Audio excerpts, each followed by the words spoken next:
خدا نے مجھ کو ہی عطا کیا۔ کم و بیش 1.25 انبیاء کرام علیہ السلام میں 313 رسولوں میں فاتحہ جیسی صورت کسی کو نہیں ملی، یہ ملی ہے تو مجھ کو ملی، اور میں نے کہا سارا جہاں ملا تو ان کے صدقے، یہ صورت ہم کو ملی تو ان کے صدقے، تو آقا علیہ السلام کے صدقے یہ ہم کو انعام ملا۔ یہ سورہ فاتحہ اتنا قیمتی ایمان ہے، اے مومنوں اپنا ایمان بنا لو کہ ہر مرض کے اندر، ہر مشکل میں تم سورہ فاتحہ کو پڑھتے رہو۔ یہی وجہ کہ سنی فجر میں بھی فاتحہ پڑھے، ظہر میں بھی فاتحہ پڑھے، عصر میں بھی فاتحہ، مغرب میں بھی فاتحہ، عشاء میں بھی فاتحہ، اور ہمارے یہاں ایک نہیں 2 مرتبہ ہم لوگ فاتحہ پڑھتے ہیں۔ تو ہمارے یہاں تو نماز میں بھی فاتحہ ہو رہی ہوتی ہے، نماز کے بعد بھی فاتحہ ہو رہی ہوتی ہے، تو ہمارے یہاں الحمدللہ سورہ فاتحہ کا جو ورد ہے وہ اتنا ہے، اور جتنا ہو سکے اس کو بڑھائیں۔ سورہ فاتحہ کہ جس کے لیے آقا علیہ الصلوۃ والتسلیم نے فرمایا، حدیث قدسی ہے، رب کا فرمان میرے سرکار علیہ الصلوۃ والتسلیم کی زبان مبارک سے کہ سورہ فاتحہ آدھی میرے لیے ہے اور آدھی میرے بندوں کے لیے۔ آپ کہیں گے کہ وہ کیسے؟ آپ سورہ فاتحہ پڑھیں، الحمد للہ رب العالمین، تمام تعریفیں اس پروردگار کے لیے جو تمام جہانوں کا پالنے والا۔ تو اس میں بندہ اپنے رب کی تعریف کر رہا ہے، تو یہ تعریف کس کی ہو رہی ہے؟ خدا کی۔ اس کے بعد بندہ یہ کہہ رہا ہے کہ اے میرے رب تو ہی ہم سب کا پالنے والا ہے۔ تعریف کس کی ہوئی؟ خدا کی۔ اب جو پالنے والا ہے نا، تو پالنے والوں کے 2 طریقے ہوتے ہیں۔ ایک اپنی سگی ماں پالتی ہے تو بہت محبت سے پالتی ہے، سوتیلی آ جائے تو اس کے پالنے کا انداز پھر اسی طرح سے ہوتا ہے، کیونکہ اپنا نہیں ہے نا۔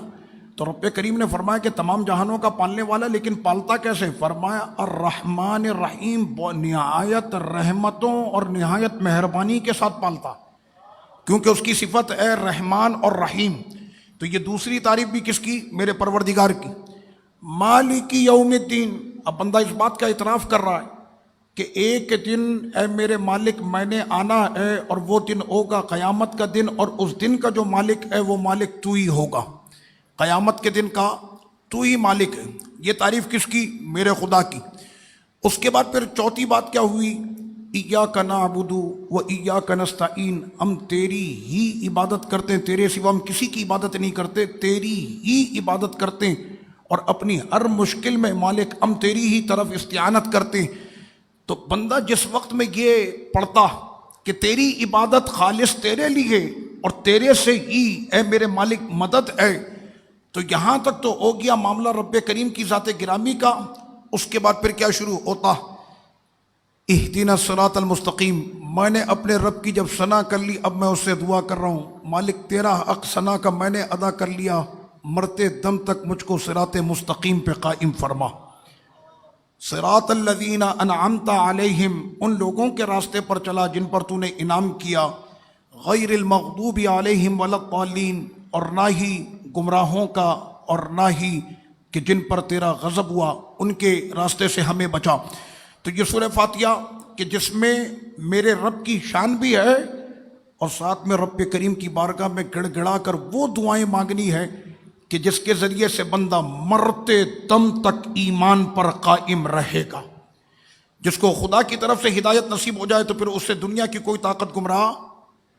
ہم جمعے کے خطبے میں پڑھتے ہیں نا، من یہدی اللہ فلا مضل لہ ومن یضللہ فلا ہادی لہ، جس کو میرا خدا ہدایت دے دے اسے کوئی گمراہ نہیں کر سکتا، اور جس کو میرا خدا گمراہ کر دے اس کو کوئی ہدایت نہیں دے سکتا۔ اب آئیے سورہ بقرہ۔ بقرہ عربی میں کس کو کہتے ہیں؟ سب کو پتہ ہے؟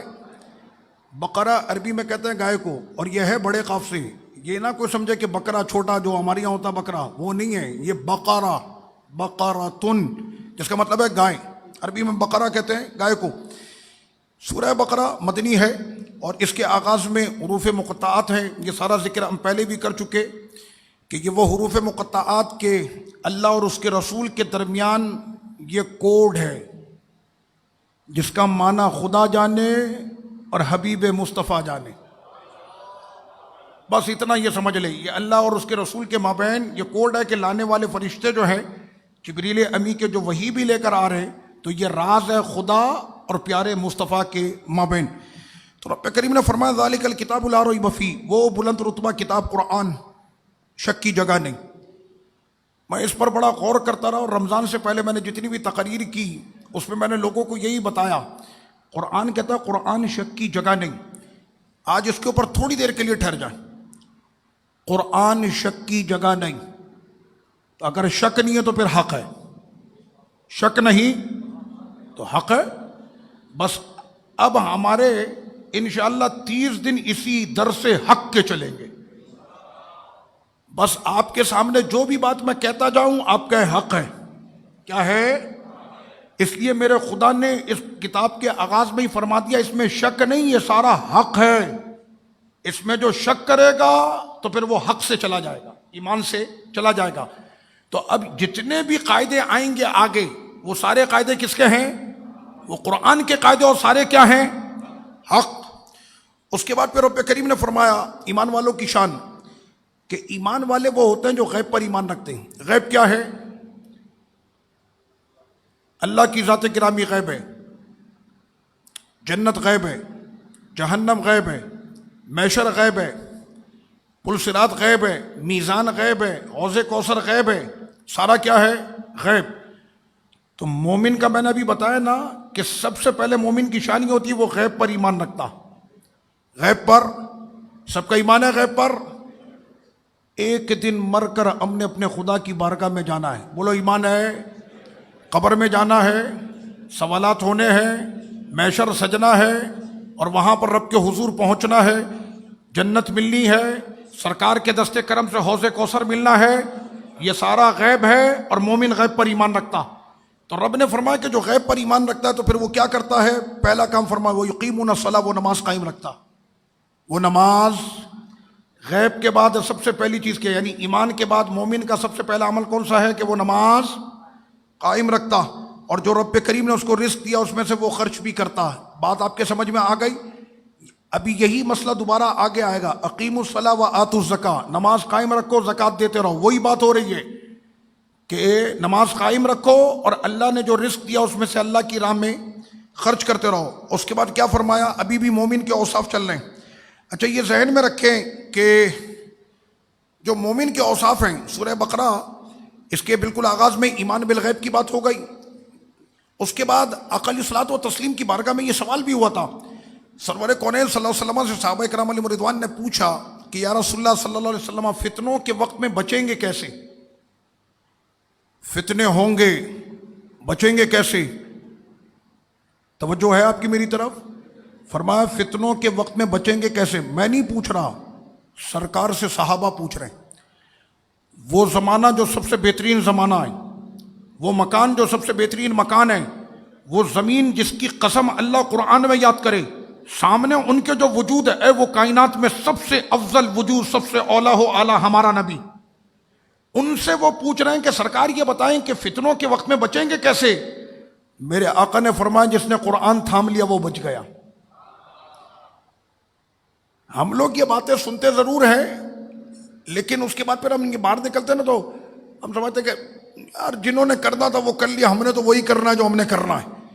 آقا علیہ الصلوۃ والتسلیم نے فرمایا کہ جس نے قرآن آپ کو یہ بچائے گا، اس لیے کہ اس قرآن میں، اب سرکار کیا فرما رہے ہیں کہ اس قرآن میں تمہارے پچھلوں کا بھی ذکر ہے اور تمہارے اگلوں کا بھی ذکر ہے۔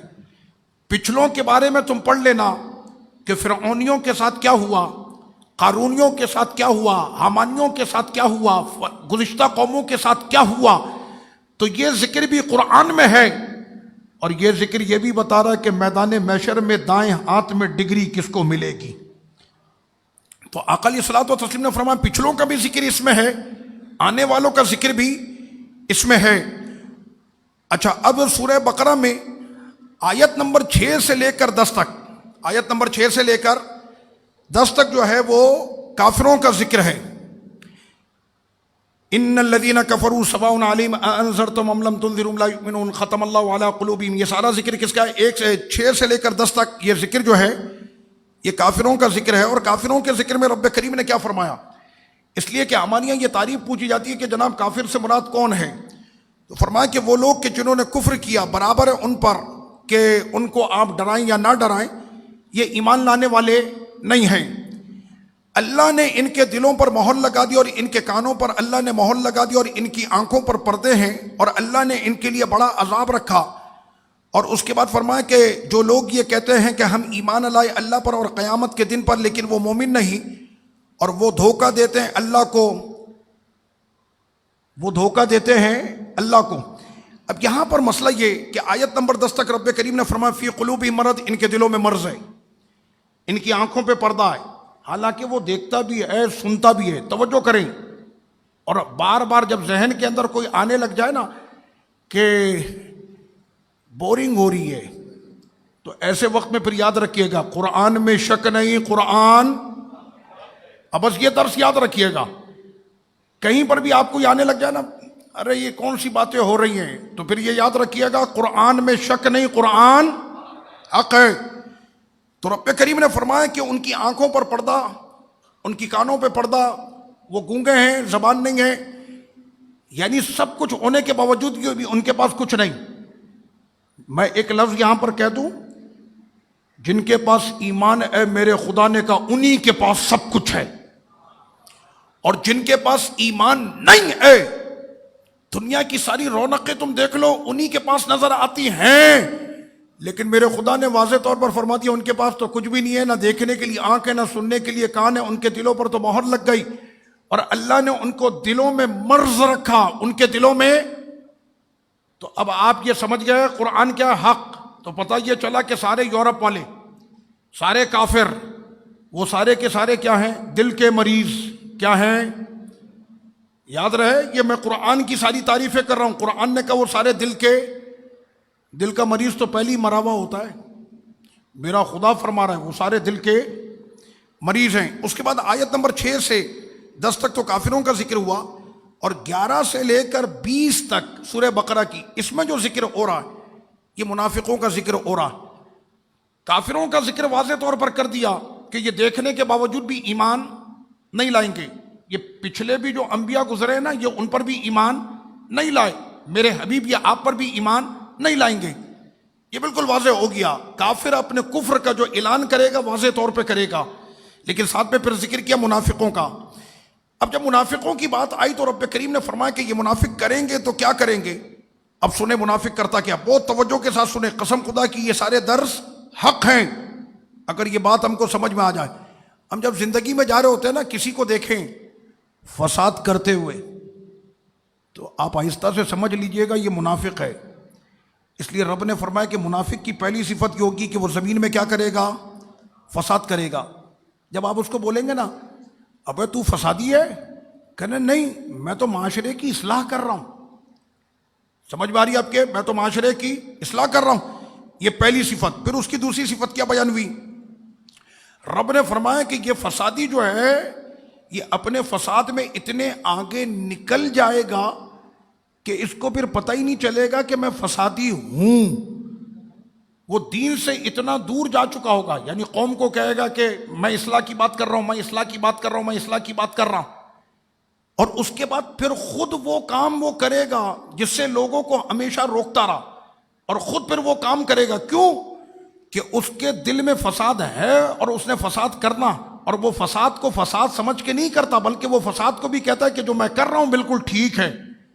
اپنی آنکھیں کھلی رکھیں کہ اس طرح کی بیانات ہم نے سنے، ابھی رمضان شریف آیا نا، بیانات سنے کہ جناب پردے کا مسئلہ، عورتوں سے دور رہنے کا مسئلہ، اور یہ بے حیائی اور فحش، یہ سارے بیانات ہوئے.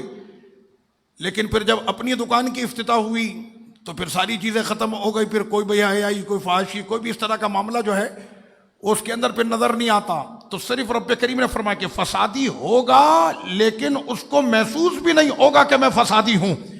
اس کے بعد پھر رب کریم نے فرمایا آیت نمبر 13 کہ اب یہ ساری منافق کی صفات چل رہی ہیں.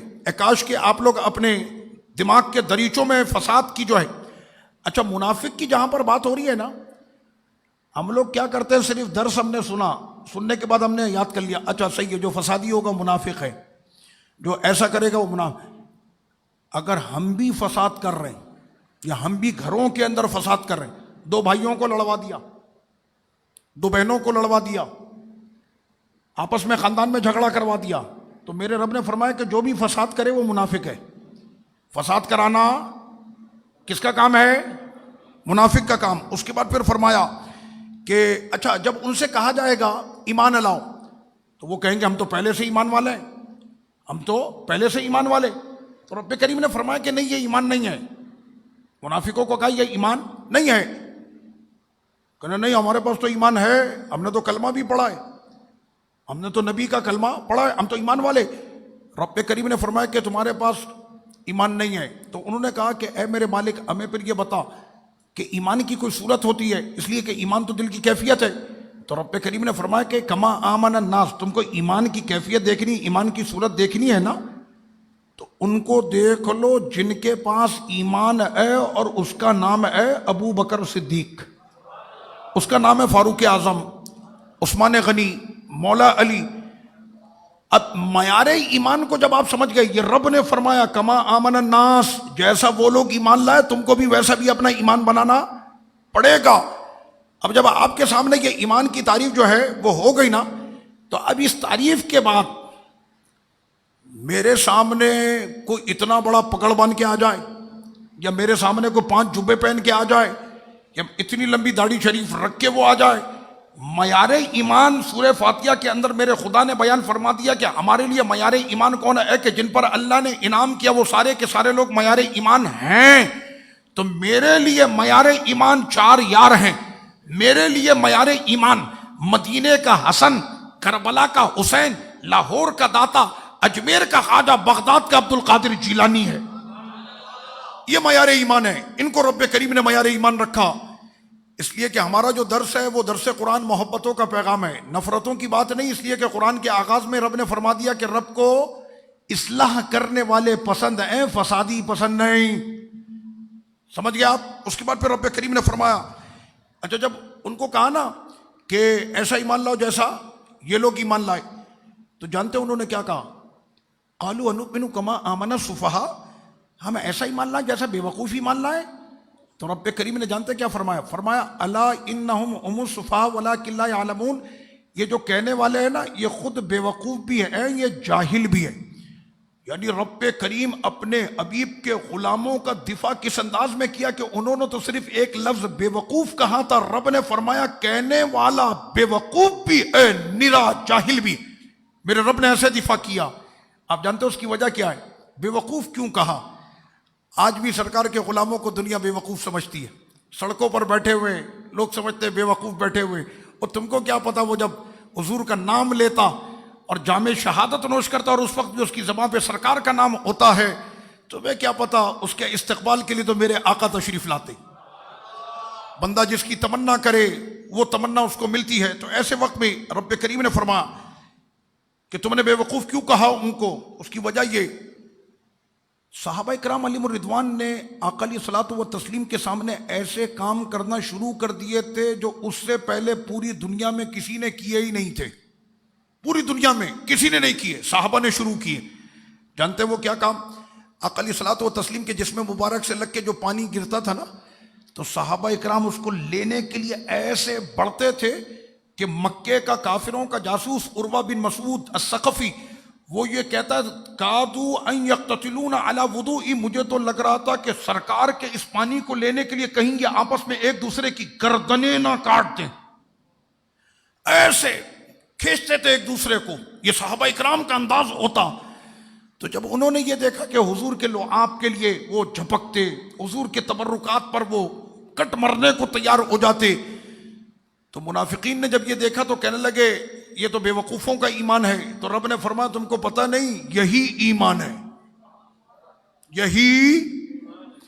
اس لیے کلمہ تو تم نے بھی پڑھ لیا، نماز تو تم نے بھی پڑھ لی، سب کچھ تم نے کر لیا، لیکن جب تک ابو بکر صدیق کی طرح میرے حبیب کے لعاب کو ہاتھوں میں لے کر چہرے پر نہیں ملو گے تمہارا ایمان ہو ہی نہیں سکتا۔ اور قرآن کیا ہے؟ قرآن کیا ہے؟ بس یہ درس میں نے قرآن کا دیا ہے، یہ تفسیر میں نے قرآن کی دی ہے، بخاری شریف، اور یہ تفسیر قرآن اسی آیت کی ہے۔ ذہن میں رکھیے گا، آیت نمبر یاد ہے؟ آیت نمبر یاد رکھیں کہ جس میں یہ سارا ذکر ہے، آیت نمبر 13، آیت نمبر 13 سورہ بقرہ۔ اس کے بعد آیت نمبر 21، پہلے رب کریم نے اپنے نعمتوں کا اظہار کیا، آیت نمبر 21 سے اب رب کریم اپنی نعمتوں کا اظہار فرما رہا۔ اچھا اب وہ نعمتوں کا اظہار کیسے کیا؟ سب سے پہلے فرمایا کہ اے لوگوں اپنے رب کی عبادت کرو. بھائی اپنے رب کی عبادت کیوں کریں؟ فرمایا اس لیے کرو کہ جس نے تم کو پیدا کیا ہے. جس نے تم خود بخود تو پیدا نہیں ہو گئے نا، رب نے پیدا کیا ہے. تو اس رب کا تم پر احسان ہے، اور احسان یہ ہے کہ اس نے تم کو زندگی دی ہے. اور جب اس خدا نے تم کو زندگی دی ہے تو اس خدا کا اب تم پر یہ لازم ہے کہ شکر ادا کرو اور اس کی عبادت کرو. اچھا عبادت کریں گے تو اس میں تو ہمیں تھکاوٹ ہوگی. میرے رب نے فرمایا عبادت تم میری کرنا، اور اس عبادت کا نتیجہ یہ ہوگا کہ تم اس عبادت کے سبب متقی بن جاؤ گے، لعلکم تتقون، تاکہ تم پرہیزگار بن جاؤ. اب یہاں پر رب کریم نے اپنی نعمتوں کا اظہار کیا. اچھا یہ ذہن میں رکھیں، ہمارے یہاں تو کوئی کسی کو 100 روپے بھی دے دے نا تو اس کو زندگی بھر یاد دلاتا، بلکہ اس کی نسلوں کو یاد دلاتا ہے کہ تیرا دادا نے جو بزنس شروع کیا تھا نا، اس زمانے میں 100 روپے میرے دادا نے دیے تھے. وہ اس کے پوتے کو بتا رہا ہے 100 سال کے بعد. سمجھ رہے آپ؟ تو رب کریم نے اپنی اتنی نعمتیں عطا فرمائی، لیکن یہیں پر بھی رب کریم نے اپنے بندوں پر جو ہے وہ احسان نہیں جتلایا. اب یہاں پر رب کریم نے فرمایا کہ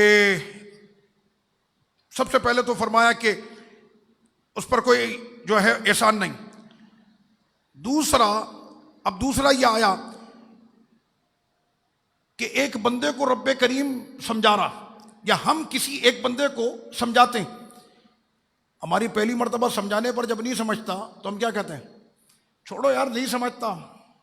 ہم تو بڑے بڑے الفاظ استعمال کرتے ہیں، یہاں ڈالو فلاں میں، نہیں سمجھ رہا بھائی. رب کریم ایسا کریم ہے کہ پیدا کرنے کے بعد، زندگی دینے کے بعد، رزق دینے کے بعد اب رب کریم اس کو دوبارہ سمجھا رہا ہے. ایک مرتبہ نہ سمجھے تو پھر سمجھائے، پھر نہ سمجھے تو پھر سمجھا. اب کیسے؟ پہلے تو یہ سمجھایا کہ اپنے رب کی عبادت کرو اس لیے کہ اس نے تم کو پیدا کیا.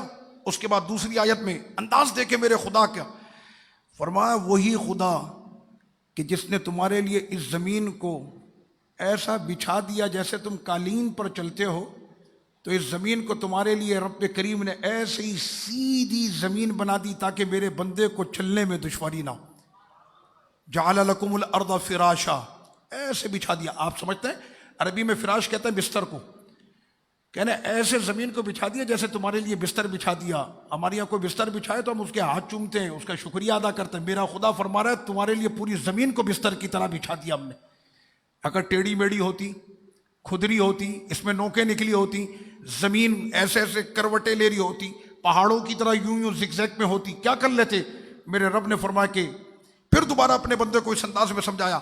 اس کے بعد فرمایا وَالسَّمَاءَ بِنَاءً، آسمان کو تو دیکھو ایسے ہم نے جیسے تمہارے اوپر چھت کھڑی کر دی. اس کے بعد اسی آسمان سے ہم نے تمہارے لیے پانی نازل کیا، اور جب وہ پانی زمین پر پڑا تو اس میں سے تمہارے لیے رزق پیدا ہوئے. اپنے بندے کو رب کریم سمجھا رہا ہے. یہ سب تم کو نظر آ رہا؟ جب تم نے یہ سب کچھ دیکھ لیا، فَلَا تَجْعَلُوا لِلَّهِ اندادا، ہے کوئی ایسا اللہ کی ضد کہ جو ایسا کر سکے؟ جب جانتے ہو کہ نہیں کر سکتا تو جان لو کہ اس خدا کا کوئی ثانی ہے ہی نہیں، اس کی کوئی ضد نہیں ہے، اور تم اس بات کو جانتے ہو. یہ تو بات ہو گئی آیت نمبر 22 کی. اس کے بعد آئی آیت نمبر 23. اب رب کریم ایک اور انداز میں اپنے بندے کو سمجھا رہا ہے. قرآن کا آغاز ہے نا، کتنے انداز سے رب کریم اپنے بندے کو ہدایت دے رہا. پہلے سمجھایا کہ اس کی عبادت کرو کہ اس نے پیدا کیا، پھر بتایا کہ اتنی نعمتیں تم کو عطا کی. اب تیسرا انداز کیا آیا؟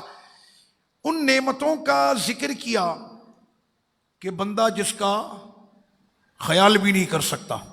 وہ کون سی آیت ہے؟ اس کے بعد والی آیت میں فرمایا کہ وہ لوگ جنہوں نے ایمان لائے اور نیک عمل کیا، خوشخبری ہے ان کے لیے جنت کی، وہ جنت کہ جس میں نہریں بہہ رہی ہیں. جو رزق وہ کھا کر گیا ملتا جلتا ویسے ہی رزق اس کو وہاں پر ملے گا. جب وہ کہے گا ارے انار رمان یہ تو میں نے دنیا میں بھی کھایا تھا، لیکن جب جنت کا انار کھائے گا نا کہے گا وہ کیا ذائقہ تھا جو یہ ذائقہ. اس لیے کہ آقا علیہ الصلوۃ والتسلیم نے فرمایا کہ جو رب کریم نے جنت بنائی ہے کہ کسی آنکھ نے وہ جنت دیکھی نہیں، کسی کان نے وہ سنی نہیں. عقل کے گھوڑے جتنے دوڑا سکتے ہو تم دوڑا لو، عقل تمہاری جنت جو ہے وہ تمہارے گمان سے بھی باہر ہے، جو رب کریم نے اپنے بندوں کے لیے بنائی۔ قرآن کیا ہے؟ حق۔ بس یہ یاد رکھنا، قرآن کیا ہے؟ اب جب یہ بات آپ کے ذہن میں بار بار آتی رہے گی نا کہ میرے رب نے دنیا میں تو یہ ساری نعمتیں کرنے کے بعد یہ نہیں فرمایا سب تو دے دیا، یہ تو باپ بھی کہہ دیتا ہے مرتے وقت، خالی آج جا رہا ہوں دنیا سے، سب تو دے دیا تم کو، اب اور کیا دوں؟ رب کریم فرما رہا ہے کہ سب کو تو دے دیا تم کو دنیا میں، جب میرے پاس آؤ گے تو وہ تو کچھ بھی نہیں ہے، تمہارے گمان سے بڑھ کر تم کو جنت میں بھی دیں گے۔ قرآن کہہ رہا ہے، قرآن کی بات کیا ہے؟ حق ہے۔ اچھا، اس کے بعد پھر رب کریم نے فرمایا، یہ تیسرا طریقہ ہو گیا، اب چوتھا طریقہ پھر دوبارہ اپنے بندے کو سمجھا رہا ہے، یہ ایک ہی ترتیب کے اندر رب کریم اپنے بندے کو سمجھاتا چلا جا رہا۔ آیت نمبر 21، آیت نمبر 23، آیت نمبر 25، آیت نمبر 26، یہ سارے بندوں کو سمجھا رہا۔ اس کے بعد کیا فرمایا؟ اللہ تعالیٰ حیا نہیں فرماتا ایک مچھر کی مثال دے۔ وہ آ کر کہنے لگے، آپ کے قرآن میں مچھروں کی مثال ہوتی ہے؟ یہ آیت نمبر ہے 26، مچھروں کی مثال ہے، اللہ تعالیٰ حیا نہیں فرماتا کہ مچھر کی مثال دے؟ تو رب کریم نے فرمایا، ہم تو اس سے چھوٹے کی بھی مثال دے سکتے ہیں، جو مچھر سے بھی ہے کم، ہم اس کی بھی مثال دے سکتے ہیں۔ تم کو پتہ ہے کہ مچھر کے پر پر ہم نے ایک کیڑا رکھا ہے کہ جس طرح سے مچھر کے جسم کے اندر سارے اعضاء ہوتے ہیں، اس کے پر پر بیٹھنے والے کیڑے کے بھی پورے پورے اعضاء ہوتے ہیں۔ تو رب کریم نے یہاں پر یہ مثال اس وجہ سے دی ہے کہ جب ہمارا وہ مچھر وہ اتنا زیادہ جو ہے وہ طاقتور ہوتا ہے کہ دنیا کی ریاستوں کو وہ ہلا کر رکھ دیتا، تو جب ایک مچھر اتنا شاندار قدرت والے نے بنایا ہے تو اے انسان تمہیں تو اشرف المخلوقات بنایا۔ تم اپنے آپ کو پہچانو کہ جب اس کے مچھر میں اتنی شان ہے تو اس کے اشرف المخلوقات میں کتنی شان ہوگی۔ اتنے انداز سے رب کریم نے اپنے بندے کو سمجھایا۔ اس کے بعد آئیے آیت نمبر 27، یہاں پر بھی ایک مسئلہ، اور یہ ذہن میں رکھیں کہ قرآن مجید فرقان حمید کے یہ جتنے بھی درس ہیں، یہ درس صرف ایسے نہیں کہ صرف سننے کے لیے، بلکہ ان درسوں کو آج کے دور میں ہم اپنے اوپر لاگو کریں گے۔ کیا یہ صفت ہم میں پائی جاتی ہے، ہمارے معاشرے میں پائی جاتی ہے، ہمارے گھرانے میں پائی جاتی ہے؟ اگر اس نظریے سے ہم سنیں گے یہ قرآن حق ہے، یہ قرآن، بس اب یہ دیکھنا کہ حق پر کون ہے۔ رب کریم نے فرمایا آیت نمبر 27 میں، منافق کی علامت ہے، یاد کر لیں منافق کی علامت وہ کیا ہے؟ اللہ سے کیے ہوئے عہد کو توڑے گا، اللہ سے کیے ہوئے وعدے توڑ دے گا، اور اللہ نے صلہ رحمی کا کہا ہے، آپس میں رشتوں کو جوڑو، وہ رشتوں کو کاٹے گا اور زمین میں فساد کرے گا۔ زمین میں منافق کی 3 علامتیں یاد ہو گئی، اللہ کے عہد کو توڑے گا، صلہ رحمی کو ختم کرے گا، زمین میں فساد کرے گا۔ اب مجھے بتائیں، جو لوگوں کے رشتے آپس میں کٹوانے والے ہوتے ہیں، 2 دوست بڑے پکے دوست ہیں نا، اب یہ جو ہے نا تیرے پیٹھ پیچھے یہ باتیں کر رہا ہوتا ہے جبکہ اس نے کی نہیں ہے، سمجھ بھائی، اس کے دل میں کیا ڈال دیا؟ میل۔ اب کیا ہوا؟ آہستہ آہستہ کرتے کرتے بار بار بولتے بولتے کیا ہوا کہ پھر وہ اپنے دوست کو شک کی نظر سے دیکھتا رہا، اور کچھ وقت گزرنے کے بعد پھر وہ دوستی دشمنی میں بدل گئی۔ کام کس نے کیا؟ جس نے بھی کیا۔ وہ کون ہے؟ وہ کون ہے؟ یاد ہو گیا؟ یہ 3 خصلتیں منافق کی بیان کی گئی ہیں۔ اللہ پاک ہمیں ان تینوں خصلتوں سے محفوظ فرمائے، نہ ہم فسادی بنے، نہ ہم صلہ رحمی کے ختم کرنے والے بنے، اور نہ ہی جو ہے کیے ہوئے وعدوں کو ہم توڑیں۔ وعدہ تو بڑوں بڑوں نے ہمارے ملک میں بھی کیا تھا، لیکن انہوں نے بھی اپنے وعدے پورے نہیں کیے۔ جو کیے تھے وعدے کہ ہم کریں گے، لیکن انہوں نے بھی اپنے وعدے نہیں نبھائے۔ فرانس کے سفیر کو ہم نکالیں گے، لیکن اس سے پہلے کہ وہ فرانس کے سفیر کے نکالنے کا وقت بھی آتا، اب تک شہادتوں کے یہ سلسلے 20 سے زائد ہو چکے ہیں۔ آپ یقین کریں کہ میں ابھی تراویح جب پڑھا رہا تھا نا، تو ان پیاروں کے سارے وہ چہرے میری نظروں میں بار بار گھوم رہے تھے۔ میں نے کہا وہ خوش نصیبو، ہم لوگ تو یہاں پر مصلی اور ممبروں پر بیٹھے رہے اور تم سارے کے سارے ہم سے بازی لے گئے. وہ بازی لے گئے جو حضور کے نام پہ قربان ہو گئے. اب لیجئے جناب، یہاں پر مسئلہ اب بڑا ایک اہم مسئلہ آ رہا ہے، اور وہ مسئلہ ہے تخلیق انسان کا. اس کو بھی سمجھ لیں، انسانیت کی تخلیق کا. اچھا، پہلے یہ سارے ذکر کر دیے، اب رب کریم نے انسانیت کا تخلیق کا جب ذکر کیا تو سب سے پہلے فرمایا کہ اے فرشتوں، میں زمین میں اپنا خلیفہ بنا رہا ہوں.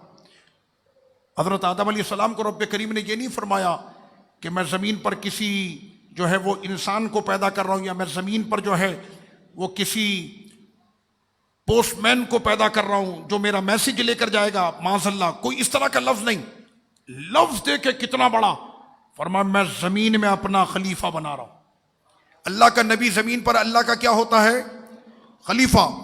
فرمایا میں زمین میں اپنا خلیفہ بنا رہا ہوں. تو انہوں نے کہا کہ مالک تو ایسے کو اپنا خلیفہ بنا رہا ہے جو زمین میں فساد کریں گے، وہ زمین میں خون بہائیں گے. پہلی بات تو یہ ہے کہ یہ کہنے کے لیے جرت کیسے ہوئی رب کریم کے حضور؟ کبھی ذہن میں آیا یہ خیال کہ فرشتوں نے رب کے سامنے یہی کہا تھا نا، قالوا اتجعل فیہا من یفسد فیہا ویسفک الدماء، کہ وہ تو زمین میں فساد کریں گے، خون بہائیں گے. یہ بات کہنے کے لیے ان کو مشورہ کس نے دیا تھا؟ وہ تو فرشتے ہیں، کوئی تو ہوگا. جب آدم علیہ السلام کی پیدائش اور آدم علیہ السلام کی تخلیق ہونے لگی تو ان کے مابین ایک تھا جو بعد میں بنا ابلیس. اس کو ٹینشن ہونے لگی کہ آدم علیہ السلام کی آمد کے بعد جو میرا ایک مرتبہ مقام ہے وہ سارا ختم ہو جائے گا. تو بجائے اس کے کہ وہ رب کریم کے حضور اور زیادہ سجدہ ریز ہوتا اور زیادہ عبادت کرتا، اس نے حسد کیا. اور حسد کے بعد پھر کیا ہوا؟ تو رب کریم نے فرمایا کہ جو ہم جانتے ہیں وہ تم نہیں جانتے. آدم علیہ السلام کی تخلیق ہو گئی. رب نے فرمایا جو ہم جانتے وہ تم نہیں جانتے. مفسرین یہاں پر فرماتے ہیں جو ہم جانتے وہ تم نہیں جانتے، کیونکہ اسی بنی آدم میں آگے چل کر میرے محبوب نے بھی آنا ہے. مفسرین نے فرمایا کہ اصل میں آدم علیہ السلام کی جو وجہ فضیلت ہے، یہ وجہ فضیلت میرے سرکار کی ہے کہ جس سلسلے میں یا جس مخلوق میں محبوب کی آمد ہو، اس کے آغاز پہ رب نے فرمایا او سارے فرشتوں آدم کو سجدہ کرو، تاکہ پتہ چل جائے کہ جس شے میں محبوب کی آمد ہو وہ محبوب شے بھی کتنی عظیم ہے. اس کے آغاز میں یہ کام ہو گیا. اس کے بعد پھر رب کریم نے وہ سارا ذکر جو ہے سیدنا آدم اور سیدہ حوا علیہ السلام کا. اچھا، یہاں پر میں ایک بات آپ کو بتاؤں، بڑے مزے کی بات. سیدنا آدم علیہ السلام پہلے جنت میں اور اس کے بعد جنت سے زمین پر تشریف لے آئے. درس دینے والے تو بہت سارے لوگ ہوتے ہیں، لیکن اللہ کا کرم ہے کہ سرکار کے غلاموں کو رب کریم نے قرآن کے درس کے ساتھ ساتھ نبی کا ادب بھی عطا کیا ہے. آپ کو یہ پتہ ہونا چاہیے کہ نبی کی بارگاہ میں گفتگو کرتے ہوئے زبان کو بہت ادب کے ساتھ رکھنا پڑتا ہے، ورنہ جو بے ادبی کا انداز اختیار کرتا ہے پھر تو وہ ایمان سے ہی چلا جاتا. کہ اللہ نے آدم علیہ السلام سے ناراض ہو کر اللہ نے جنت سے آدم کو نکال کر زمین پر، معاذ اللہ جو الفاظ کے میں اس کو بیان نہیں کر سکتا. میں نے کہا آیت کو غور سے پڑھ لینا، تو آیت نمبر 30 میں رب کریم نے یہ نہیں فرمایا کہ ہم نے آدم علیہ السلام کو جنت کے لیے پیدا فرمایا، بلکہ فرمایا ہم نے آدم کو پیدا ہی کیا ہے زمین کے لیے. اللہ خلیفہ کہاں پہ بنا رہا ہے؟ ہم زمین پر اپنا خلیفہ بنا رہے ہیں. بات سمجھ میں آ گئی آپ کے؟ کہنا پھر وہ آئے کیسے؟ کہنا پھر وہ جنت میں تھے اور جنت کے اندر ان کو اس درخت کے قریب جانے سے منع کیا اور وہ اس درخت کے قریب ہوئے اور اس کے بعد اس میں سے کھایا اور اس کے بعد پھر وہ زمین پر آ گئے. میں یہاں پر ایک بات، اس کا میں جواب آپ کو دوں گا انشاءاللہ 16ویں پارے میں اس کا جواب دوں گا آپ کو، تفصیل کے ساتھ میں اس کا جواب دوں گا کہ اللہ کا نبی خطا کرتا ہے، نبی تو معصوم ہوتا ہے. نبی کون ہوتا ہے؟ تو نبی سے خطا ہو ہی نہیں سکتی. قرآن جو بولے کیا ہے؟ نبی سے خطا، اس لیے کہ وہ معصوم ہوتا ہے، اس سے خطا ہو ہی نہیں سکتی. آدم علیہ السلام جب جنت میں تھے نا، کون سی بولی بولتے تھے پتہ ہے کسی کو؟ کون سی بولی؟ آواز آئی تھی مجھے بھی. آپ جی عربی بولتے تھے. بالکل صحیح ہے. سیدنا آدم علیہ السلام جنت میں عربی بولتے تھے، اور جب جنت سے زمین پر تشریف لے آئے تو آپ کی زبان ہوتی تھی سریانی. کون سی زبان تھی؟ سریانی. پتہ یہ چلا کہ جنت کی زبان ای عربی، زمین پر جب تشریف لائے تو ان کی زبان کیا بنی؟ سریانی. لیکن جنت میں ہیں تو کیا زبان ہے؟ عربی. کیوں؟ کہ محبوب نے اسی زبان میں آنا ہے. اب سمجھ میں آ گئی آپ کے؟ یہ سارے جہاں کا نظام ہے ہی پیارے مصطفیٰ کے دم سے. یہ پورا نظام جو ہے وہ آقا علیہ الصلوۃ والتسلیم سے ہے. اچھا، اب یہاں پر ایک بڑا اہم مسئلہ، اور وہ یہ کہ احکام رب کریم نے بیان فرمائے، لیکن یہ بیان تو ہوا ہے بنی اسرائیلیوں کے ساتھ، لیکن قرآن کی ہر بات کیا ہے؟ حق. آیت نمبر 40 میں، اے بنی اسرائیلیوں یاد کرو اللہ کی ان نعمتوں کو کہ جو نعمتیں رب کریم فرما رہا کہ ہم نے تم پر کی. بنی اسرائیل، ابھی ان نعمتوں کا میں ذکر کرتا ہوں. جو وعدہ تم نے مجھ سے کیا اس کو بھی پورا کرو، اور جو وعدہ ہم نے کیا وہ ہم پورا کریں گے تم سے. تو پتہ یہ چلا کہ وعدہ خلافی کرنا یہ بنی اسرائیلیوں کا کام تھا. اللہ سے وعدہ کر کے توڑ دیتے تھے. اس کے بعد پھر رب کریم نے فرمایا حق کو باطل کے ذریعے چھپاؤ نہیں، یعنی حق کے اوپر باطل کی چادر مت ڈالو. یہ باتیں صرف ان کے لیے نہیں ہیں. ہم نے اپنے رب سے کتنے وعدے کیے؟ سچ بولیں گے، حلال کھائیں گے، والدین کے فرما بردار ہوں گے، غیبت نہیں کریں گے، چغلی نہیں کریں گے، تیری نافرمانی نہیں کریں گے، بے حیائی فحاشی نہیں کریں گے. یہ سارے وعدے ہم نے اپنے خدا سے کیے کہ نہیں کیے؟ لیکن جو ان وعدوں کو توڑ دے تو ان بنی اسرائیلیوں میں اور اس میں کیا فرق ہے؟ اس کے بعد رب نے فرمایا کہ حق کو باطل کی چادر سے چھپائے گا نہیں. آج اگر آپ آنکھ کھول کر معاشرے کے اندر دیکھیں تو حق تو ہم چھپاتے چلے گئے، اور حق کو ہم نے اتنا چھپا دیا کہ معاذ اللہ یہ کتاب حق بھی ہم کھل کر آج ہر جگہ پر نہیں پڑھ سکتے. میں آپ کو حقیقت بتا رہا ہوں. کہیں پر آپ جا کر قرآن مجید کی وہ آیتیں پڑھ دیں نا کہ جس کے اندر میرے رب نے قرآن کے وہ مردانہ نظام جو بیان فرمائے، طاقتور والے نظام ہے نا، اب وہ کہنا مولانا اتنی سخت گفتگو نہیں کریں. میں نے کہا یہ گفتگو قرآن کی ہے، اور ہم نے پہلی آیت میں یاد کر لیا قرآن میں شک نہیں، قرآن حق ہے. بس یہ یاد رکھنا، قرآن حق ہے. اس کے بعد رب کریم نے فرمایا اب یہاں پر حکم دیا جا رہا ہے. خیر حکم تو یہ بنی اسرائیلیوں کو ہے، ہم پر نہیں ہے. نماز قائم رکھو، زکوٰۃ دیتے رہو. اقیموا الصلاۃ آتوا الزکاۃ. وہ ایک مرتبہ دربار غوث پاک کے سجادہ نشین جو ہے وہ درس دے رہے تھے اندرون سندھ میں، انہوں نے اسی موضوع پہ درس دیا.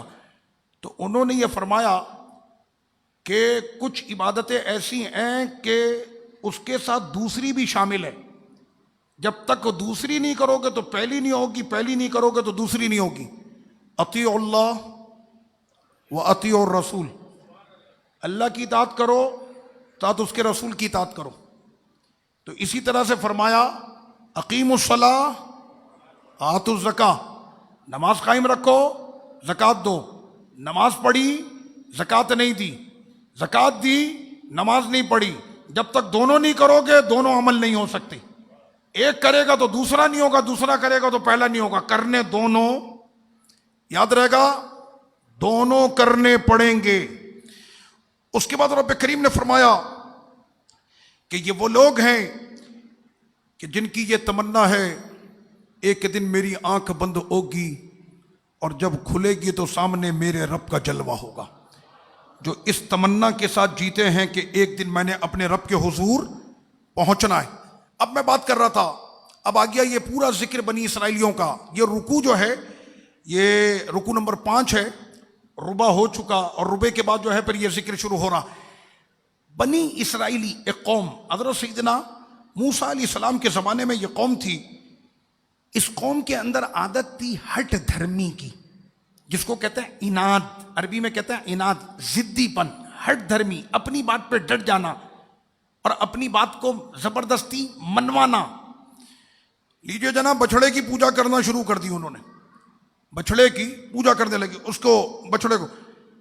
تو رب کریم نے فرمایا کہ تم لوگوں نے بچڑے کی پوجا کرنا شروع کر دی ہے، اور جب سیدنا موسیٰ علیہ السلام نے اپنی قوم سے فرمایا کہ اے قوم تم نے اپنے آپ پر ظلم کیا کہ تم نے بچڑے کو اپنا جو ہے معبود بنا لیا، توبہ کرو اپنے رب کے حضور۔ اب بجائے اس کے کہ وہ لوگ توبہ کرتے تو انہوں نے توبہ نہیں کی، بلکہ اپنے آپ کو وہ مارنے پیٹنے لگے۔ تو ان کے لیے جو تھا وہ توبہ کر لیتے تو رب نے فرمایا کہ ان کو برات مل جاتی۔ اس کے بعد پھر بنی اسرائیلی کی خصلت رب کریم نے فرمائی، کہنے لگے کہ اے موسیٰ آپ اپنے خدا سے بات کرتے ہیں نا، ہم نے بھی آپ کے خدا کو واضح طور پر دیکھنا ہے۔ اب یہاں پر مسئلہ یہ سمجھ لیں، معراج شریف کی رات کو جب ہم یہ عقیدہ بیان کرتے ہیں نا کہ معراج کی رات رب کریم کا دیدار کیا آقا علیہ الصلوۃ والتسلیم نے، اور یہ حق ہے، معراج ہوئی اسی لیے کہ رب کریم کا دیدار ہوگا۔ سوال وہاں پر یہ اٹھا دیا گیا کہ اللہ کا دیدار ناممکن ہے، اللہ کا دیدار ناممکن ہے۔ تو سیدنا موسیٰ علیہ السلام کی قوم یہاں پر آیت نمبر 55 ہے، یہ قوم کہہ رہی ہے اے موسیٰ ہم ہرگز ایمان نہیں لائیں گے یہاں تک کہ ہم آپ کے خدا کو نہ دیکھ لیں جہرتن، بالکل واضح۔ تو سیدنا موسیٰ علیہ السلام نے یہ نہیں کہا کہ تمہارا سوال جو ہے یہ تو مستحیل ہے، یہ تو ہو ہی نہیں سکتا، یعنی بے بنیاد تم نے سوال بنا لیا، ایسی چیز کا سوال کیا کہ جو ہو ہی نہیں سکتا۔ تو سیدنا موسیٰ علیہ السلام نے اپنے دل میں یہ تو سوچا ہوگا کہ تمنا تم بھی رکھتے ہو تو تمنا ہم بھی رکھتے ہیں۔ پھر بعد میں انہوں نے اپنی تمنا کا اظہار کیا کہ نہیں کیا کہ مولا جب تجھ سے کلام میں اتنا مزہ ہے، 90 پارے میں آئے گا، تو ایک مرتبہ اپنا دیدار بھی کرا دے تو تیرے جلووں کا کیا مزہ ہوگا۔ تو یہاں پر اس قوم نے یہ بھی مانگا، تو جیسی رب کریم نے اپنی جلوے کی ایک جھلک دی تو وہ سرما بنا، اور سیدنا موسیٰ قوم جو تھی وہ تو فارغ ہو گئی، مر گئے، اور سیدنا موسیٰ علیہ السلام بے ہوش ہو گئے۔ اس کے بعد پھر ایک ذکر یہاں پر آیت نمبر 56 میں ہے کہ اللہ تعالیٰ نے ان پر نعمتوں کا انعام کیا۔ 56 اور 57 میں آپ جانتے ہیں ان کو کھانا کیا ملتا تھا؟ منا سلوا۔ عرب کے اندر مٹھائی کا بھی نام ہے منا سلوا۔ من ایک پرندہ ہے، اور سلوا جو ہے یہ مٹھائی، پھل، فروٹ، اس طرح کی جو آئٹم ہوتے ہیں نا، تو اس کا نام ہے سلوا۔ اور یہ کسی دکان کے نہیں ہوتے تھے، نہ کسی اونچے پکوان کے، بلکہ یہ جنت سے ان کے لیے آتا تھا۔ ایسی نعمت رب کریم ان کو عطا کرے، لیکن اس کے باوجود بھی کیا ہوتا ہے، رب کریم نے فرمایا کہ کیا تم نے نہیں دیکھا کہ ہم نے تمہارے اوپر جو ہے وہ بادلوں کا سایہ کیا، اور ہم نے تم کو اوپر جو ہے وہ منا سلوا جو ہے وہ نازل کیا، اور اللہ کے رزق میں سے کھاؤ جو تم کو رب کریم نے عطا کیا، لیکن افسوس پھر وہی نافرمان ہو گئے، پھر وہی وعدہ شکنی کرنا شروع کر دی۔ آپ یقین کریں کہ جتنی وعدہ شکنی ہم لوگ کرتے ہیں صبح سے لے کر شام تک، بلکہ رات گئے تک، اگر ہم پر ہمارے نبی کا کرم نہ ہو تو یہ قوم کب کی ہلاک کر دی جائے۔ یہ تو مزہ ہے اس قوم کو کہ رب نے فرمایا اے میرے حبیب میں اس قوم کو کیا عذاب دوں کہ جس قوم میں آپ ہیں، جہاں پر محبوب ہوں تو وہاں پر پھر عذاب کیسے ہو سکتا۔ تو منا سلوا ان کو یہ رزق دیا جاتا تھا۔ اس کے بعد پھر یہ بنی اسرائیلی جو ہے نا، یہودی، ان کے پاس کبھی بھی اپنی زمین نہیں ہوئی۔ ہم لوگ تو آج لگے ہوئے ہیں نا اپنے اپنے کاموں کے اندر، 100 200 500 1000 روپے کما کے ہم سمجھ رہے بہت بڑا ہم نے تیر مار دیا، یا ہم نے 2-4 بنگلے اور 2-4 گاڑیاں لے لی تو ہم سمجھتے ہیں کہ جناب ہم نے دنیا کی ساری کامیابی حاصل کر لی۔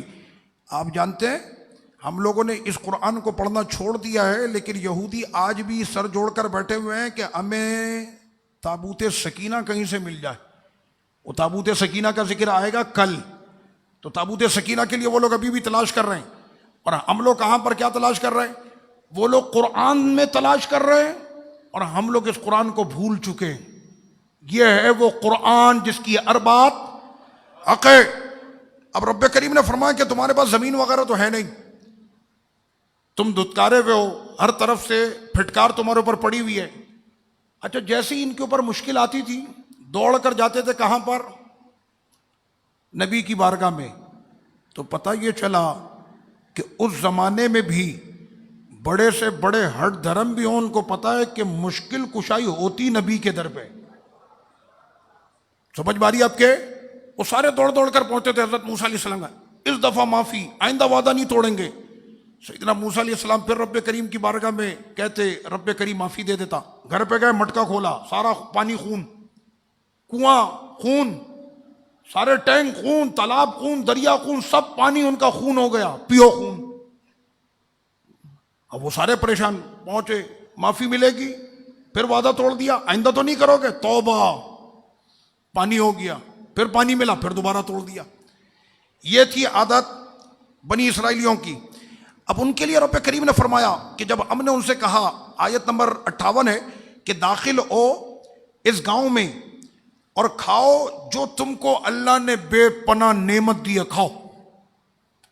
یعنی بالکل کھلا بازار تم کو دے دیا، جو کھانا ہے تم کھاؤ، ایسو شئتم رغدن، جو کھانا ہے کھاؤ. وادخلوا الباب سجدا، اور جب داخل ہوگے نا اس زمین پر، اس گاؤں میں، تو کیا کرتے ہوئے ہوگے؟ اپنی پیشانی کو سجدے میں رکھ کر شکریہ ادا کرتے ہوئے داخل ہونا. اب رب کریم ایسے اپنے بندوں کو سمجھا رہا ہے کہ اندر داخل ہونا تو شکریہ رب کا کرتے ہوئے تم داخل ہونا، اور کہنا حطہ، اور تم وہاں پر جو ہے وہ کہنا حطہ، یعنی معافی طلب کرنا. کیا طلب کرنا؟ حطہ کا مطلب بخشش طلب کرنا. نغفر لکم، ہم بخش دیں گے.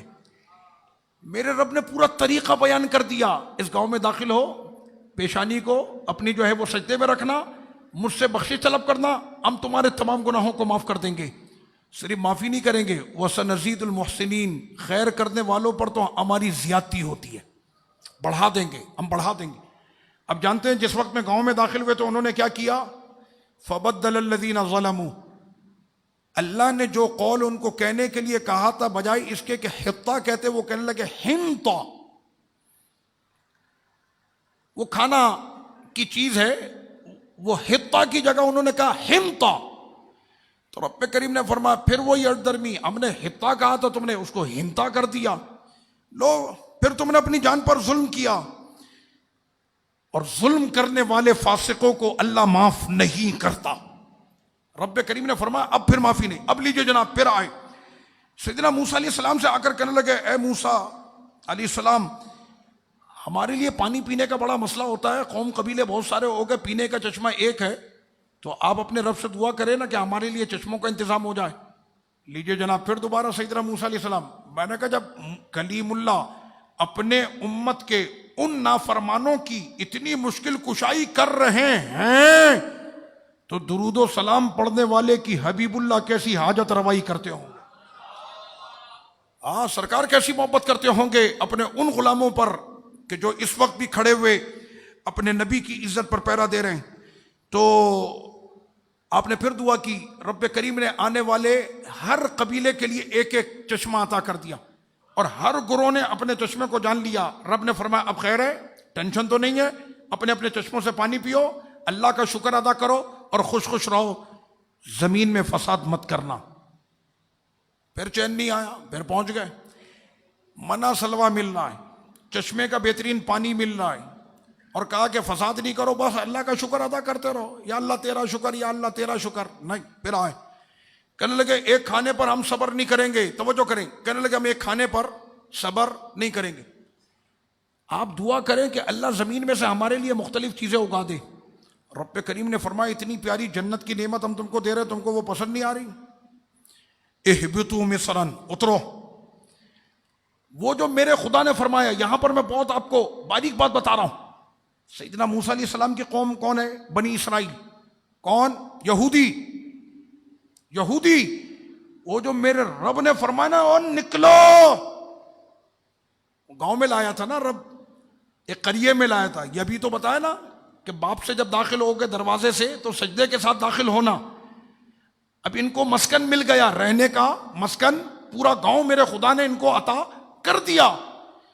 جب انہوں نے کہا نا کہ ہمارے لیے تو ایک کھانا اور اس پر ہم صبر نہیں کریں گے، میرے رب نے فرمایا نکلو شہر کی طرف. قسم خدا کی وہ دن ہے اور آج کا دن ان کے پاس رہنے کے لیے آج تک اپنا وطن نہیں ہے. ان کے پاس آج تک اپنا وطن نہیں ہے، یہ بغیر وطن کے رہتے ہیں. یہ جو اسرائیل ہے نا، یہ فلسطین ہے، انہوں نے قبضہ کیا ہوا ہے. تو وہ جو پرانی ان کی عادت تھی وہ آج تک ان کے اندر موجود ہے. مجھے بتاؤ قرآن حق ہے کہ نہیں؟ جب قرآن نے کہہ دیا اور نکلو یہاں سے، تو آج تک یہ لوگ بغیر وطن کے بغیر وطن کے رہ رہے ہیں. اچھا، اب یہاں پر ایک بڑا دلچسپ واقعہ آیا. رب کریم سے ہمیشہ ڈرنا چاہیے کہ بندہ ہمیشہ اس کی رحمت میں رہے، اس کے عذاب اور اس کی گرفت میں نہ آئے.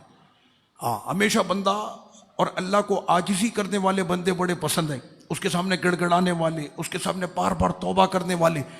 اور سب سے زیادہ پیارے دو بندے، ایک تو جس وقت میں وہ اپنا ماتھا رکھ کے سجدہ کرتا ہے نا، وہ انداز میرے خدا کو بہت پسند. اور دوسرا، جب وہ رات کی تاریکی میں ایسے ہاتھ اٹھا کر اپنے رب سے دعا مانگ رہا ہوتا ہے، اس انداز میں کہ کوئی بھی نہیں ہے لیکن جس کو میں پکار رہا ہوں وہ میری پکار سنتا بھی ہے، اور جو مانگ رہا ہوں یقیناً مجھ کو عطا بھی کرے گا. یہ ایمان ہے. سب سے پہلے ایک چیز، بنی اسرائیل میں ایک لڑکا ماں باپ کا بڑا فرما بردار، بڑی خدمت کی اس نے ماں باپ کی. ماں باپ مر گئے تو مرتے وقت جو ہے اس کو ایک گائے ملی. یہ ہے وہ گائے جس کے نام پر یہ سورت ہوئی، سورہ بقرہ. وہ گائے کس کی تھی؟ ایک نیک بچے کی جو ماں باپ کا فرما بردار تھا، ماں باپ کا خدمت گزار تھا. اس کو گائے مل گئی. اب لیجئے جناب، اس کو جب گائے ملی، بلکہ گائے کا بچہ ملا. اب جب یہ بڑا ہوا تو یہ گائے جو تھی اس کی بڑی ہو گئی. ابھی اس کے پاس ایک بچہ. اب یہ شخص بیمار ہوا. یہ میں مختصر کر رہا ہوں. یہ شخص بیمار ہوا، اس کا چھوٹا بچہ ہے. کون بیمار ہوا؟ جو ماں باپ کا فرما بردار تھا وہ بیمار ہوا. اب اس کا اپنا بچہ ہے. اس نے دعا کی کہ میرے مالک، میرے بچے کے پاس کچھ بھی نہیں، میری جائیداد اور میری وراثت میں سے اس گائے کو میرے بچے اور آنے والے وقت میں میرے بچے کے لیے اس گائے کو اس کا ذریعہ وسیلہ بنا دے. اور اس کے بعد پھر وہ انتقال کر گیا. اب جب یہ بچہ بڑا ہوا، اب یہ گائے ہے، اس کے قریب کوئی بھی آئے نا دودھ نکالنے کے لیے تو وہ لاتے مارے، اپنے قریب کسی کو بھی آنے نہ دے. رنگ تھا اس کا پیلا، پیلے رنگ کی گائے. اور تھی کس کی؟ والدین کے فرما بردار بیٹے کی. کسی کو قریب وہ آنے نہ دے، نہ دودھ نکالنے دے، نہ چھونے دے. اب کوئی چاہے نا کہ اس کو کھیتی پہ لے جائے، اس سے ہل چلا لے، کچھ بھی کر لے، وہ کسی کو قریب ہی نہیں آنے دے. اب یہ بچہ بڑا ہو گیا. جس وقت میں یہ بچہ اس گائے کی جانب جانے لگا نا، لوگوں نے بتایا کہ یہ گائے تیرا باپ چھوڑ کر گیا تھا. اب یہ اس گائے کی جانب جانے لگا تو لوگوں نے کہا اوہو وحشیہ، یہ بہت خطرناک ہے، یہ تو دیکھتے ہی حملہ کرتی ہے اور ٹکریں ایسی مارے کہ جان سے مار دے. لیکن جب یہ قریب پہنچا تو اس گائے نے اپنا سر جھکا دیا. اس نے اس کا دودھ نکالنا چاہا تو وہ بھی دیا، اور یہ گائے ہو گئی اس کے بالکل قریب. اب لیجئے جناب، یہ ایک واقعہ اپنے ذہن میں رکھیے گا. دوسرا مسئلہ، بنی اسرائیلی میں ایک بھانجا، ایک بھتیجا، ایک چچا ہے. چچا بھتیجے کا آپس میں ایک بات پہ جھگڑا ہوا. جھگڑا کس بات پہ؟ بھتیجے کو چچا کی بیٹی پسند تھی، اس نے رشتہ مانگا، چچا نے دینے سے انکار کر دیا. یہ میں قرآن کی تفسیر بتا رہا ہوں آپ کو. دینے سے انکار کیا نا، اب اس نے دل میں کیا لے کر بیٹھ گیا؟ نفرت، چچا کے لیے نفرت. کہنا جس دن موقع ملے گا چچا تم کو ٹھکانے لگا دوں گا. ایک وقت ایسا آیا کہ سامنے سے آ رہا ہے، باہر سے، شہر کے باہر سے آ رہا ہے قافلہ. یہ چھپ گیا. جب تاجر بالکل قریب پہنچا نا تو تاجر کے آنے سے پہلے اس نے چچا کو کیا قتل. قافلہ جو آیا اس سے پہلے اس نے کیا چچا کو قتل. تاجر جیسی چچا کی لاش کے قریب پہنچا، ارے یہ تو کوئی قتل ہوا وہ مقتول پڑا. جیسے ہی وہ قریب پہنچا، یہ اچانک نکل کر او میرے چاچا کو مار دیا، او میرے چاچا کو مار دیا، قتل کر دیا، قتل کر دیا. شور مچانا شروع کیا اس نے. وہ کہنے لگا نہیں بھائی میں تاجر ہوں، میں قاتل نہیں ہوں، میں تاجر ہوں، میں تاجر ہوں. کہنا نہیں تم نے مار دیا، تم نے مار دیا. اب ایسا کرو تم نے میرے چچا کو مارا ہے اور میں اس چچا کا جو ہے بھتیجا ہوں، میں تم کو معافی دیتا ہوں، دیت میں مجھے مال دے دو. مقتول کی دیت ہوتی ہے نا، خون معافی کی دیت ہوتی ہے، میں خون معاف کر رہا ہوں، مجھے دیت دے دو. دیت دینے سے پہلے اس تاجر نے پھر ایک بات کہی، کہنا ٹھیک ہے میں دیت تم کو دیتا ہوں، لیکن پہلے میں اپنے نبی سے پوچھ کر آتا ہوں میرے نبی کیا فیصلہ کرتے ہیں. اب یہ تاجر پہنچا کہاں پر؟ سیدنا موسیٰ علیہ السلام کی بارگاہ میں. تو سیدنا موسیٰ علیہ السلام کو اس نے ساری بات بتائی. آپ اپنے رب سے پوچھے کہ میں نے قتل کیا نہیں، اس نے الزام میرے اوپر ڈال دیا. سیدنا موسیٰ علیہ السلام نے رب کریم کی بارگاہ میں دعا کی. رب کریم نے فرمایا کہ جو شخص قتل ہوا ہے اس کے لیے ایک کام یہ کریں کہ فلاں وادی میں ایک بچہ ہے، ایک لڑکا ہے، اس کے پاس ایک گائے ہے، اور اس گائے کا کوئی ٹکڑا اس مرے ہوئے شخص کو مارا جائے تو وہ اٹھ کر اپنے قاتل کا نام بتائے گا. اب سیدنا موسیٰ علیہ السلام نے جب اس کو کہا کہ گائے لو، اس کو ذبح کرو، اس کا ٹکڑا لو، اس کو مارو، کہنا آپ ہم سے مذاق کر رہے ہیں؟ سیدنا موسیٰ علیہ السلام نے فرمایا رب کا یہی حکم ہے. اچھا پہلے ان کو سیدھا سمپل حکم دیا کہ جاؤ جا کر گائے ذبح کرو اور اس کا ٹکڑا اس کو مارو. مقتول اٹھ کے اپنے قاتل کا نام بتا دے گا، جاؤ جا کر اپنا کام کرو. گئے باہر، تھوڑی دیر میں آئے، گائے بہت ساری ہیں، بڈھی ہو کے جوان، یعنی ہم اپنے لفظوں میں کہہ لیں 2 دانت والی، 4 دانت والی، 6 دانت والی، 8 دانت والی، کون سی والی؟ گائے تو بہت ساری. اچھا وہ جتنے سوال کرتے تھے اتنا پھنستے چلے جاتے تھے. اسی وجہ سے میرے سرکار نے فرمایا زیادہ سوالات مت پوچھا کرو. ہمارے ساتھ بھی بعض اوقات اس طرح سے لوگ ہوتے ہیں، جلسوں میں یا مختلف علاقوں میں جاتے ہیں تو آدمی اس سے پھر پناہ مانگتا ہے، اتنے سوالات کرتے ہیں اور بے جا کے سوالات، یعنی اس کا کوئی، اچھا وہ جتنے سوال پوچھے نا اتنا پھنستا چلا جاتا. اس لیے بے جا کے سوالات کرنے سے سختی سے منع کیا. آقا علیہ الصلوۃ والتسلیم نے فرمایا کہ وہ قومیں تباہ اور ہلاک ہو گئیں کہ جو اپنے نبیوں سے بلا وجہ سوالات پوچھا کرتے تھے. اب یہاں پر جب پہلی بات ہو گئی، وہ کہنے لگے عمر کیا ہوگی؟ کہنا ہے نہ بڈھی ہو نہ جوان ہو. پھر گئے، اس کا رنگ کیسا ہوگا؟ پیلے رنگ کی ہوگی. اب جاؤ ڈھونڈو پیلے رنگ کی. اچھا وہ ڈھونڈتے ڈھونڈتے جو ہے نا وہ پہنچے، اس بچے کے پاس پہنچے. یہ نیک باپ کا بچہ تھا. جب اس نے دیکھا اس قوم کو اور ان لوگوں کو، بنی اسرائیل، وہ کہنے لگا کہ یہ گائے میں تم کو بیچوں گا ہی نہیں، یہ گائے میں تم کو نہیں بیچوں گا. باپ نے ایسی تربیت کی تھی، قاتل کو میں بیچوں اپنی گائے؟ اس کے بغیر کام نہیں بن رہا. آپ جانتے ہیں پھر رب کریم کیسے بناتا؟ جبریل امی نورانی صورت میں پہنچے اس بچے کے پاس. اب سمجھ میں آ رہی ہے آپ کے؟ ولی تو ولی ہے، ولی کی گائے کا سودا کرنے کے لیے بھی جبریل آتے ہیں. وہ جبریل امی نورانی صورت میں پہنچے اور پہنچنے کے بعد 10 گنا 20 گنا نہ جانے کتنے گنا زیادہ اس کی قیمت دی گائے کی.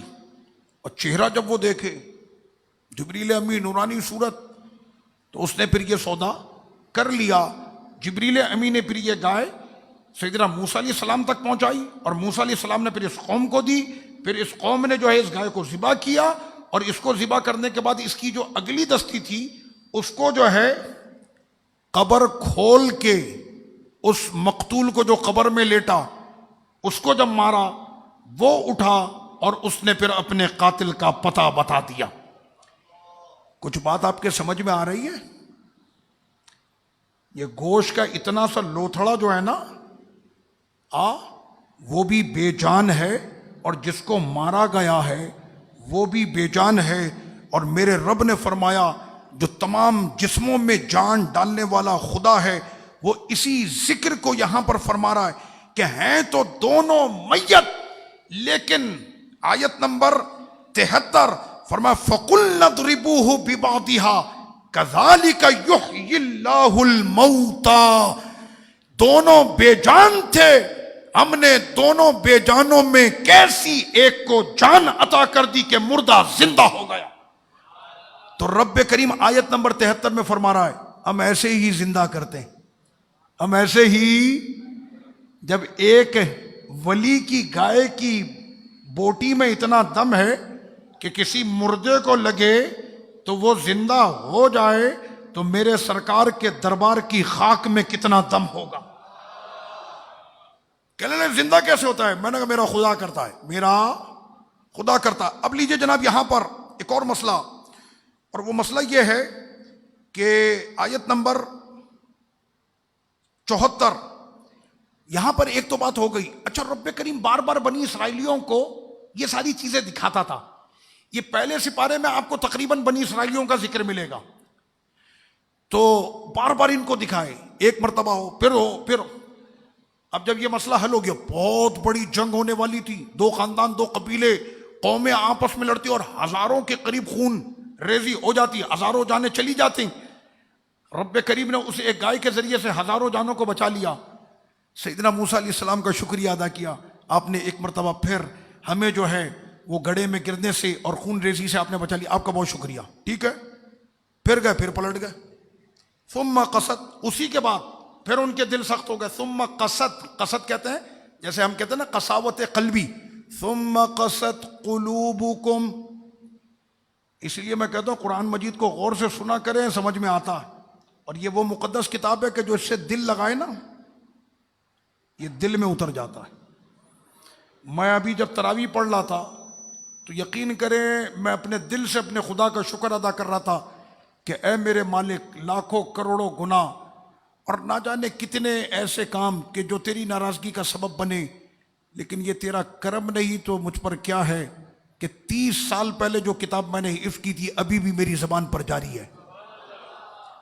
یہ میرے رب کا کرم ہے، اس میں میری کوئی وہ نہیں، یہ توفیق میرے خدا کی ہے.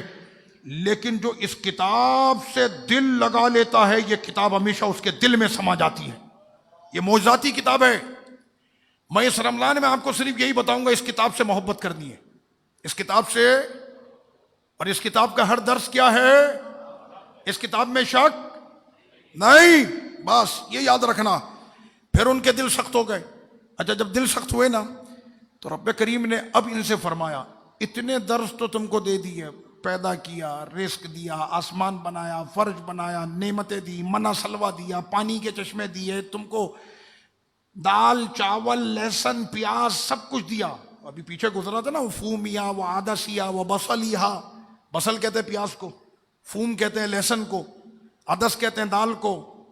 تو یہ سارا ذکر رب کریم نے فرما دیا. آپ یقین کریں جب میں تراویح پڑھ رہا ہوتا نا، اب مجھے تھوڑا تھوڑا معنی بھی سمجھ میں آتا ہے. تو پہلے جب عربی زبان نہیں آتی تھی تو ہمیں متشابہ بھی نہیں ہوتا تھا، کیوں آنکھ بند اور اپنی تیز گام جا رہی ہے، اور پڑھنا ہے نا اس ٹائم پر، سمجھ میں تو کچھ بھی نہیں آ رہا.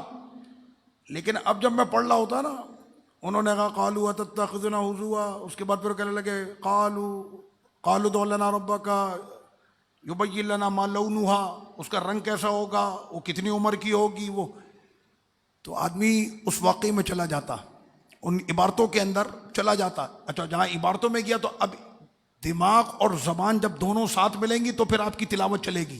حفظ، دماغ بھی حاضر ہو، زبان بھی آپ کے ساتھ ہو. اب دماغ تو پہنچا ہوا ہے بنی اسرائیل میں، تو پھر وہاں پر آ جاتا ہے متشابہ. خیر اب یہاں پر ان کے دل پھر سخت ہو گئے. رب کریم نے فرمایا تم کو اتنا سمجھانے کے باوجود بھی تمہارے دلوں کی یہ سختی ختم نہیں ہوتی، یہ قساوت قلبی او اشد قسوہ، اور تمہارے دل تو پتھروں سے زیادہ سخت ہیں. اس کے بعد رب کریم نے پھر پتھروں کی مثال یہاں پر دی. فرمایا کہ کچھ پتھر تو ایسے ہوتے ہیں کہ جس میں سے نہریں پھوٹ جاتی ہیں، پتھروں میں سے نہریں پھوٹ جاتی ہیں. کچھ پتھر تو ایسے ہوتے ہیں کہ جس میں سے چشمے نکل جاتے ہیں. کچھ پتھر تو ایسے ہوتے ہیں کہ نہ نہریں پھوٹی نہ پانی نکلا، وہ تو اپنے خدا کے خوف سے ہی پھٹ جاتے ہیں. من خشیت اللہ، اللہ کے خوف سے ہی پھٹ جاتے ہیں. لیکن تمہارے دل جو ہیں وہ ان تمام پتھروں سے زیادہ سخت ہو چکے ہیں. او بنی اسرائیلیوں، اپنے حلیے کو اب درست کر لو. آقا علیہ الصلوۃ والتسلیم نے کیا یہ نہیں فرمایا ہم تو مکے جب آئے تھے نا میرے سرکار مدینہ شریف سے فتح مکہ کے بعد جب واپس مکے آئے تو ایک پتھر کے سامنے میرے سرکار ایسے رکے اور دیکھتے ہوئے فرمایا کہ یہ ہم سے بہت محبت کرتا ہے. ایک پتھر ہے, فرمایا یہ ہم سے بہت محبت کرتا ہے. صحابہ کرام کہنے حضور یہ پتھر بے جان؟ کہنے نہیں, جب بھی یہاں سے گزرتے ہم کو سلام کرتا ہے. حضور آقا نے فرمایا کہ ہمیں تو یہ سارے پتھر, یہ سارے پتے, یہ سب, یہ ہم کو جو ہے وہ سلام کرتے ہیں. کیا مطلب؟ یہ پتھر بھی اپنے نبی سے پیار کرتے ہیں. جس کے دل میں نبی کی محبت نہ ہو وہ اپنے دل کا علاج کرا لے کہ اس کا دل پتھروں سے بھی زیادہ سخت ہے. اللہ پاک ہم سب کو نبی کی محبت میں دل کی نرمی عطا فرمائے. میں نے تو بہت کوشش کی کہ تیزی کے ساتھ چلوں, تب بھی آدھے پارے تک پہنچاؤں.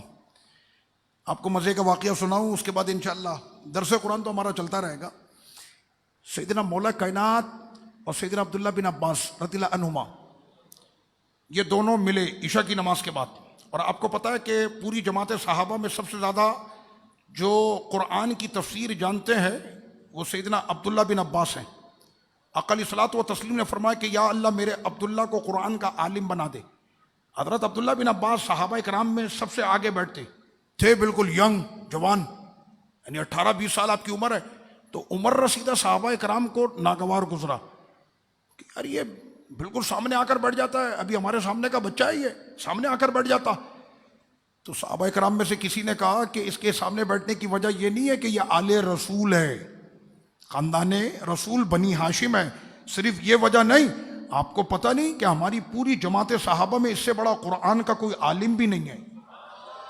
ان سے پوچھا کہ آپ کو قرآن کا یہ علم کیسے ملا؟ کہنے سرکار نے اپنے 2 لفظوں میں عطا کر دیا, یا اللہ میرے عبداللہ کو عالم بنا دے. بن گئے, سرکار نے عطا کر دیا, میں قرآن کا سب سے بڑا عالم بن گیا. اب سنیں کیا ہوا.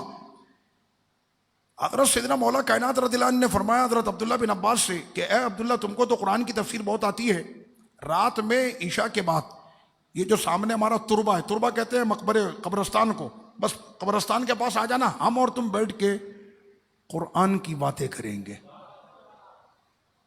ہے کون سامنے؟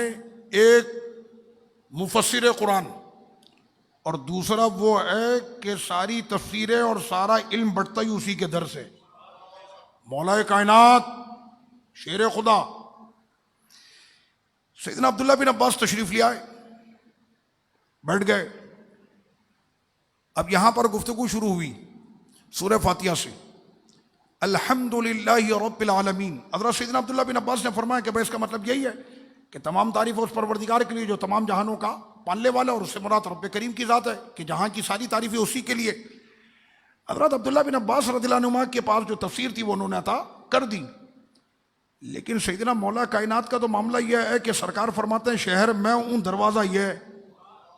وہاں پر تو معاملہ دوسرا ہے نا.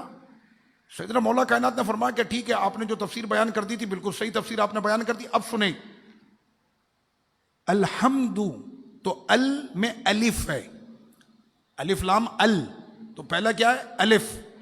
مولا کائنات نے صرف الف کی تعریف اور الف کا جو معنی بتایا 1 گھنٹے تک بتاتے رہے. اس کے بعد حمدو کا جو ہا ہے اس ہا کا معنی بتایا 2 گھنٹے تک, اور الحمدللہ رب العالمین عشاء میں بیٹھے تھے, فجر تک اس کی تفسیر کرتے رہے. اب سمجھ میں آ رہی ہے آپ کے الحمدللہ رب العالمین کی جو تفسیر سیدنا مولا کائنات رضی اللہ عنہ نے کی ہے وہ عشاء سے شروع ہوئی تھی, وہ فجر پر گئی. تو اس کے بعد عبداللہ بن عباس نے فرمایا کہ میری زندگی ختم ہو جائے قرآن کی تفسیر ختم نہیں ہو سکتی. اب سمجھ گئے؟ یعنی ہر سال ہم لوگ اس درس کو پھر لے کر آتے, پھر نئی باتیں, پھر نئی چیزیں, ان تمام چیزوں کے ساتھ پھر دوبارہ درس میں آتے ہیں. آپ یقین کریں کہ میں نے آج پوری کوشش کی کہ میں تیزی کے ساتھ, میں نے آیتیں بھی کم پڑھی, آیتیں بھی کم لی, خلاصے کے ساتھ اس کو لے کر چلا. آدھے سپارے پر بھی پہنچے تو ہمارا وقت جو ہے وہ اس وقت کافی ہو چکا. دعا کریں کہ اللہ پاک ہمارے ان تمام نوجوانوں کو کہ جو اس وقت اپنے نبی کی عزت پر پہرا دینے کے لیے ہمارا کام وہ کر رہے ہیں, ہمارا کام, ورنہ پہلی صف میں تو ہمیں جا کر بیٹھنا ہے.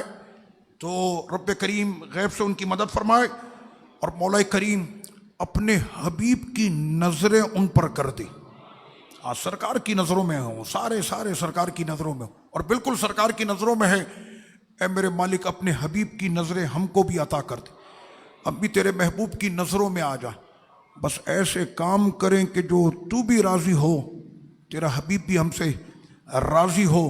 اس رمضان کو ہمارے لیے اپنی رضا کا رمضان بنا دے۔ یہ رمضان ہم ایسے گزارے میرے مالک کہ جب یہ رمضان کا مہینہ ختم ہونے لگے تو تیری بارگاہ سے ہم کو رضا مندی کا اجازت نامہ مل جائے، ہم کو تیرے دربار سے اجازت رضا نصیب ہو جائے۔ مولا کریم ہم سب کو رمضان کی رحمتیں، رمضان کی برکتیں، رمضان کی مغفرتیں، رمضان کی نیکیاں، رمضان کے اجر، اور رمضان میں وہ اجر جو تو نے اپنے پاس رکھا ہے خفیہ، اے مالک اس خفیہ اجر کا ہم سب کو مستحق بنا دے۔ ہماری دعاؤں کو اپنی بارگاہ میں اس مقدس کتاب کے جس میں شک کی جگہ نہیں، جو حق ہے، مولا اس کی آیتوں کے صدقے اور جس کے سینے پر یہ کلام نازل ہوا، اس سینہ اقدس کا واسطہ ہماری دعاؤں کو اپنی بارگاہ میں قبول فرما۔ وصلی اللہ وسلم علی سیدنا محمد وعلی آلہ وصحبہ اجمعین برحمتک یا ارحم الراحمین۔